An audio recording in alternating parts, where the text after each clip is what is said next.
There's a reason you feel responsible for the emotions of everyone around you. It wasn't a choice you made one day. It was a survival skill you learned when you were small. You discovered that approval was something to be won. That love felt like a prize for good behavior, not a given.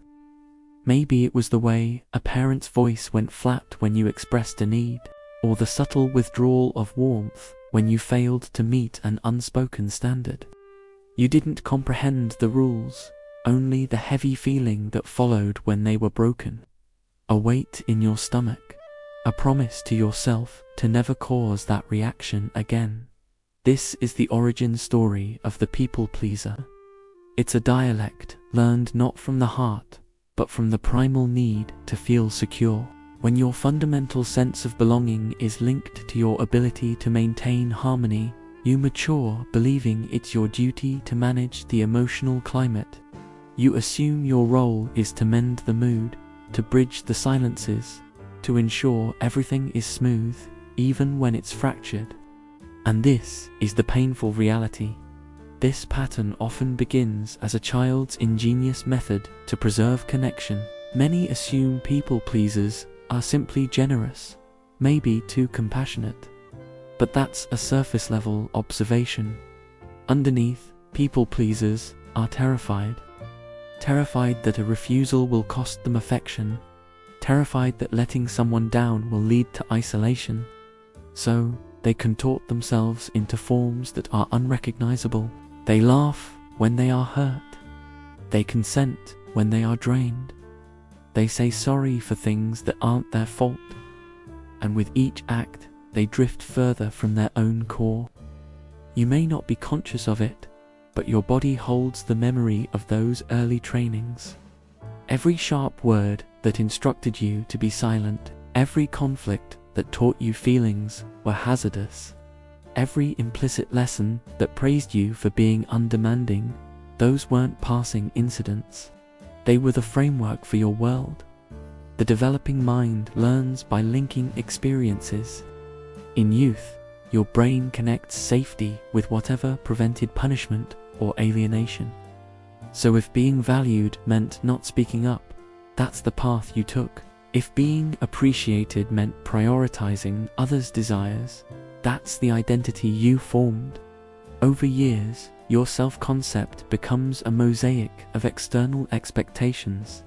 This is the true nature of people-pleasing, not a character defect, but an adaptive strategy that stayed long after the danger passed.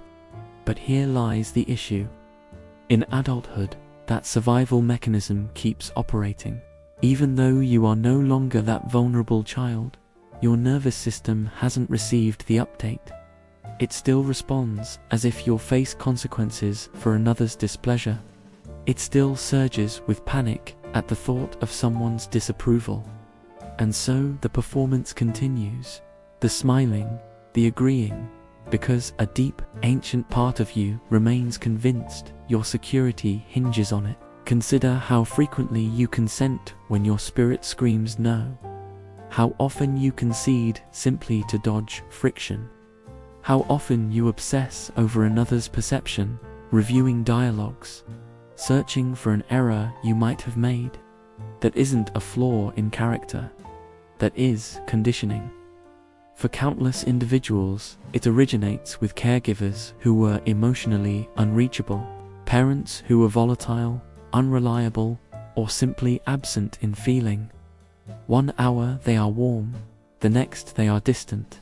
One instance they are supportive, the next they are critical. So you learned to track their emotional weather like a forecast, watching for shifts before they happened. You began molding your actions around their potential responses. You became an expert in every inflection, every shift in posture, every subtle glance, because that was your strategy for navigating that environment. And gradually, you transformed into another person, someone more reserved, someone more accommodating, someone who doesn't make waves. You weren't even aware it was occurring. You just absorbed that your feelings were a bother, that your desires were excessive, that your limits pushed people away. So you hid them. You grinned instead. You solved problems. You used humor. You became the mediator, the one everyone appreciates because you never challenge their comfort. But internally, you are weary, because you can only suppress your own essence for so long before the ache becomes overwhelming. The most tragic part is that many people pleasers confuse their depletion for virtue. They claim, "I just want to help," or "I prefer harmony." But under that lies dread. The dread that if you cease providing, you will be left alone.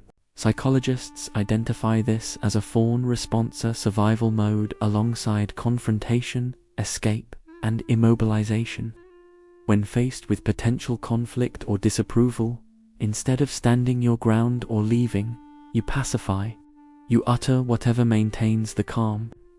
You strive to satisfy others so that you can feel secure. It's not that you desire to be disloyal to yourself. It's that your system doesn't know another path. And with time, this strategy seeps into all areas. Your career, your romantic life, your social circles. You become the dependable one, the fixer, the person who solves every issue but their own. You believe if you are helpful enough, pleasant enough, flexible enough, people will finally recognize your value. But instead, they begin to take it for granted. They stop viewing it as generosity and start seeing it as your function. You become a ghost, concealed behind your own agreeableness. But here is what few grasp. Being a people pleaser doesn't actually lead to genuine affection. It merely leads to comfort for others. And there is a vast distinction. Comfort is conditional. Love is not.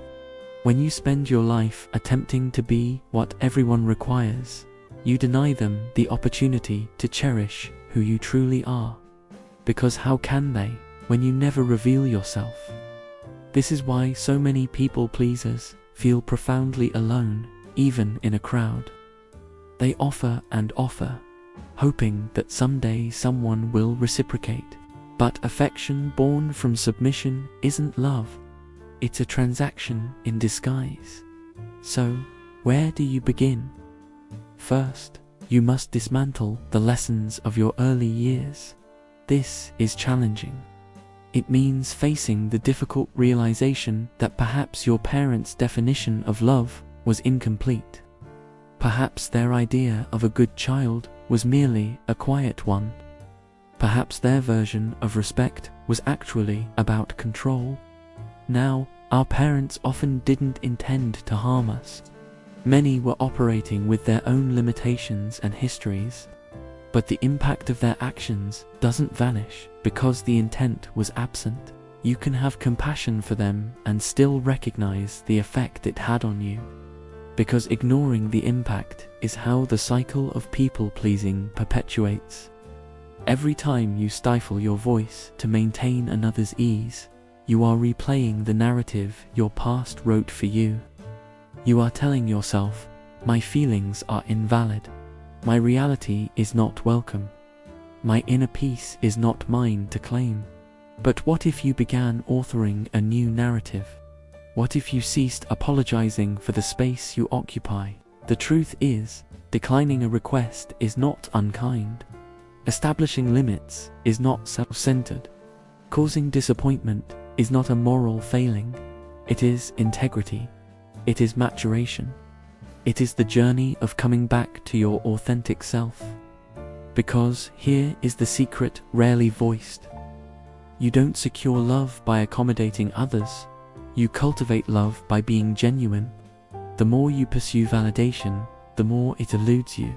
But the instant you quit performing, when you finally allow people to witness your imperfections, your edges, your truth, that is where real bonding starts. Of course, this is terrifying. If your entire existence has been constructed on making others' content, authenticity feels like a risk. It feels like stepping into the unknown without a map. You will crave the safety of old patterns. You will feel the urge to apologize for your own existence. But remember, bravery isn't the lack of anxiety. It's moving forward despite it.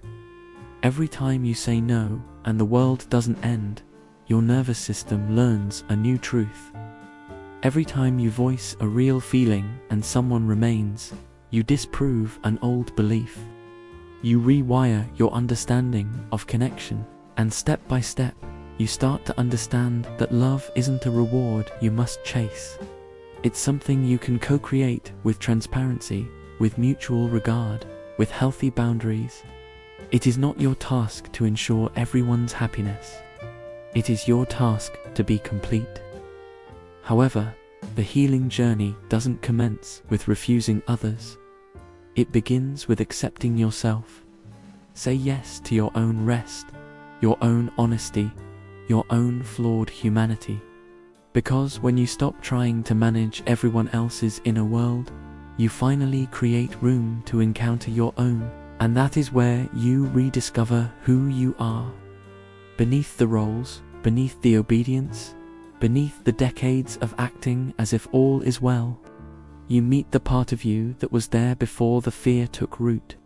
The one who didn't need to earn a place. The one who simply existed. That is the self that deserves to take the lead now. But here's a crucial reframe. People-pleasing doesn't signify you are damaged. It signifies you were intelligent enough to endure a situation that demanded you hide. It means you cultivated deep empathy in turmoil, gentleness in a harsh landscape. You became highly attuned to others because you needed to for your own safety. That awareness is not your liability, it's your strength. The aim is not to erase your compassion, it's to liberate it from fear. True compassion isn't about sacrificing your well-being for peace. It's about presenting your entire self, even when it creates discomfort for others. It's about giving from a full cup, not from a fear of emptiness.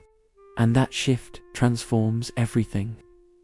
You start to discern the difference between genuine rapport and fearful compliance. You start to sense the quiet authority of a clearly defined limit. You start to understand that a refusal isn't a door slammed shut, it's a signpost. It guides you back to your own center. Healing from this pattern is like teaching your entire being a new dialect. One where security comes from self-honesty, not external endorsement.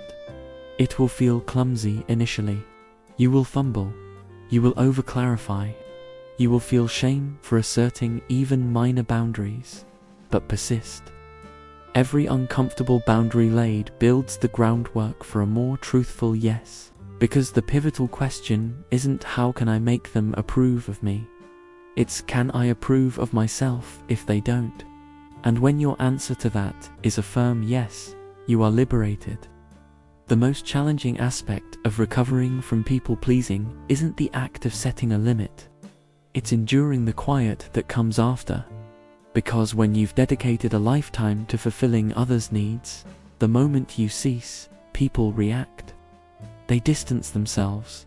They question your change. Some may even become angry, and that stings, because you believed the connection was mutual. You thought it was unconditional, but in truth, it was contingent on your acquiescence. That is the moment many revert. The guilt feels overwhelming. The old fears resurface.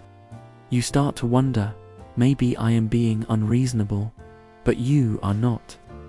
You are simply no longer fueling a system that depended on your self-negation. You are not flawed for wanting visibility. You are just accustomed to being overlooked. And that is why the initial phase of healing is mourning. Grieving the unconditional acceptance you never fully felt. Grieving the youth where you had to bargain for tranquility. Grieving the bonds that only lasted because you upheld them single-handedly. Because to stop people-pleasing, you must admit a painful fact. You were conditioned to see your own needs as an imposition. That conviction doesn't disappear quickly. It echoes in small, daily moments, in how you say sorry when you've done nothing wrong, in how you minimize your successes so others won't feel lesser, in how you provide lengthy excuses for a simple no. These routines seem minor, but they are evidence of a fundamental misunderstanding about worth and love. You learned that affection is a currency purchased with compliance. That stability is something you merit by never being an inconvenience.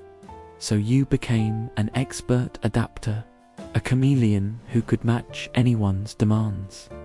But when you are constantly adapting, you lose touch with the person you were before you started changing shape.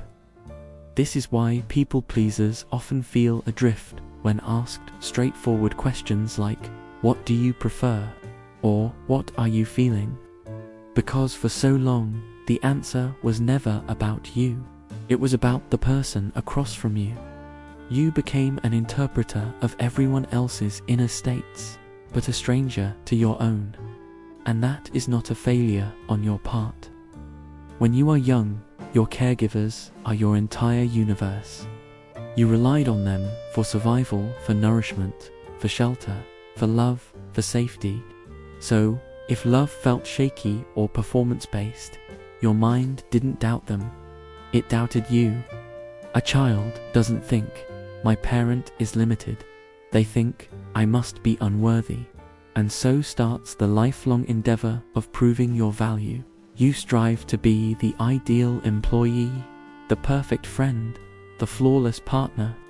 You imagine if you can just get everything right, no one will ever abandon you. But what you're truly attempting to heal is an ancient injury, the one that murmurs, "You are only valuable when you are useful." That wound becomes the bedrock of your identity.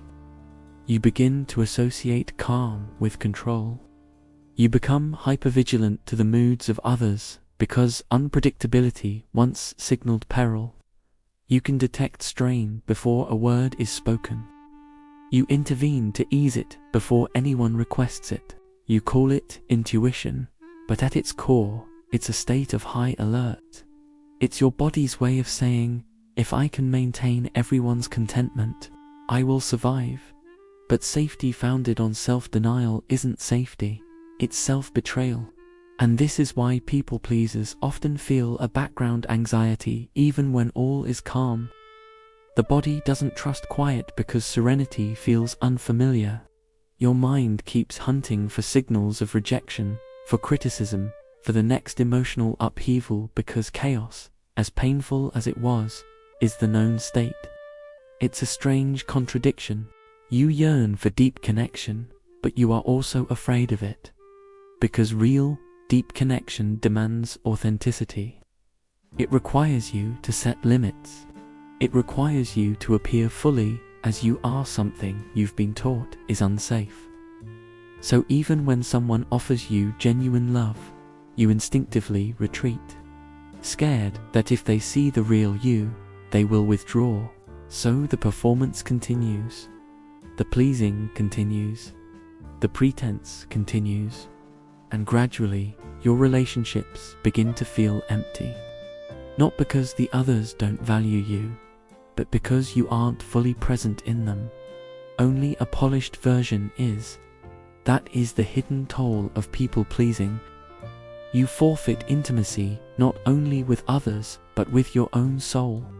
And without that self-intimacy, life can feel monochrome. You might find yourself in a room full of people, yet completely invisible.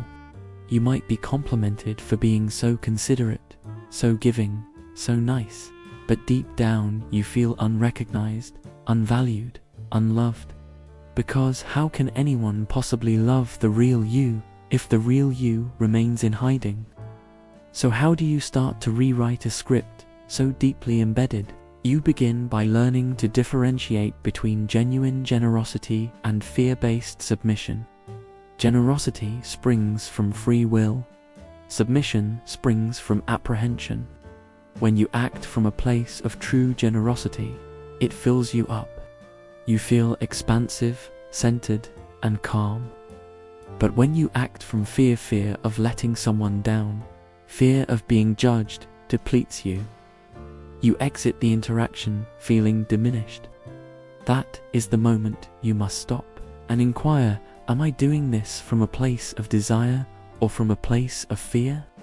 That single question can alter your trajectory. It helps you identify where you've been surrendering your power, not from a place of love, but from a terror of losing it. And once you start seeing that pattern, you can start to rewrite it.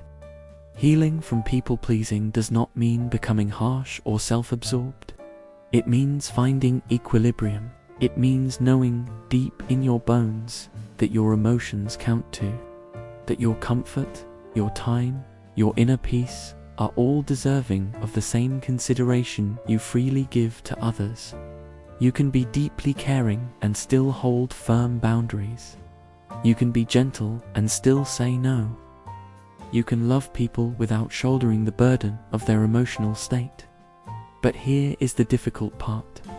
When you first begin to set boundaries, it won't feel like empowerment. It will feel like you are doing something wrong. It will feel like you are breaking a sacred rule. That's because your physiology has linked boundaries with abandonment. But that is merely the old recording playing. Practice anyway. Every boundary you honor teaches your body that honesty doesn't end relationships, it refines them. You will notice that some relationships diminish. Let them.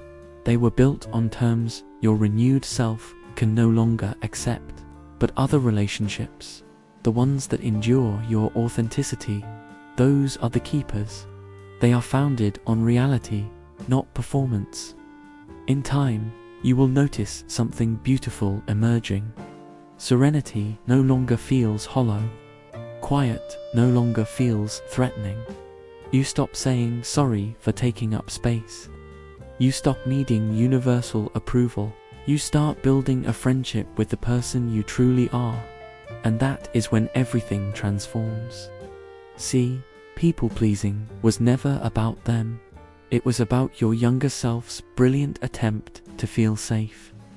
So, the real work isn't about persuading others to love you better. It's about learning how to offer yourself the love you always needed. That means reparenting yourself.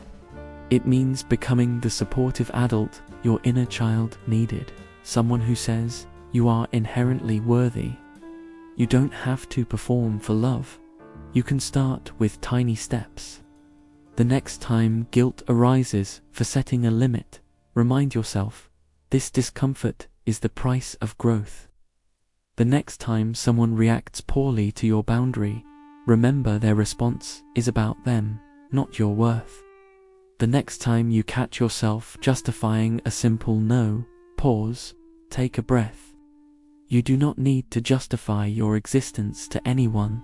This is how you gradually reclaim your life. One courageous, honest moment at a time. And here is what you will ultimately discover. Peace isn't found in managing the happiness of others. Peace is found in living your truth, even when that truth creates ripples. You were not born to be accommodating. You were born to be entire. Your upbringing may have taught you to conceal your feelings to avoid discord. They may have led you to believe that good people don't assert themselves, that quiet is dignified, that self-denial is love. But you are not that child anymore. You have the right to choose a new way now. You can choose integrity over appeasement, reality over acceptance, love over dread. Because the moment you stop trying to be the person they required, you finally become the person you were always meant to be. And something wonderful occurs when you do. The right people find their way to you. The ones who love you not for how easy you are, but for how real you are. The ones who don't need you to shrink to feel comfortable. The ones who can honor your truth, your complexity, your limits. That is authentic love. It isn't fragile. It doesn't demand pretense. It thrives in the environment of mutual respect. But to experience it, you must allow the old version of love to fade. the one you inherited in childhood. You must relinquish the craving to be liked by all. You must accept that not everyone will comprehend your evolution. Some will label you as changed. Some will call you difficult.